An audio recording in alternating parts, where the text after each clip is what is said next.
हे पॅनल क्रमांक 7 मध्ये ज्या निवडणुका चालू आहेत त्या निवडणुकांमध्ये काही विरोधक लोक की वारंवार या शाखेच्या समोर येऊन विनाकारण कार्यकर्त्यांना धमकवण्याचा प्रयत्न करतात किंवा मला जीवे ठार मारण्याची धमकी देतात किंवा हातपाय तोडू अशा प्रकारचे जे विरोधी पक्षातले लोक आहेत ते या ठिकाणी येऊन नागरिकांना दमदाटी करण्याचा प्रयत्न करतात. परंतु माझी लोकशाहीवर विश्वास आहे, जनतेवर विश्वास आहे आणि मतदारांवर विश्वास आहे. त्यामुळे लोकशाही मार्गाने निवडणुका लढा आणि लोकशाही मार्गाने विजय प्राप्त करा अशी माझी मागणी. एकमेकांना धमकवण्याचा प्रयत्न करू नका किंवा लोकशाहीला काळीमा लागेल असं कुठलंही कृत्य करू नका. माझी DCPनं पण विनंती, ACPनं विनंती आहे की राजकीय वातावरण पाहता मला पोलीस संरक्षण मिळावं असं मी काल पत्र दिलं होतं.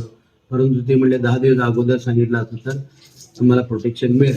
परंतु प्रशासनाला माझी विनंती आहे, उद्या निवडणुकीची मतदान प्रक्रिया चालू होणार आहे, तर या प्रक्रिया संदर्भात काही लोक माझ्यावर हल्ला करण्याचा प्रयत्न करणार आहे. तरी कृपया पोलीस उपायुक्त व ACP साहेबांनी मला पोलीस प्रोटेक्शन द्यावं ही माझी विनंती.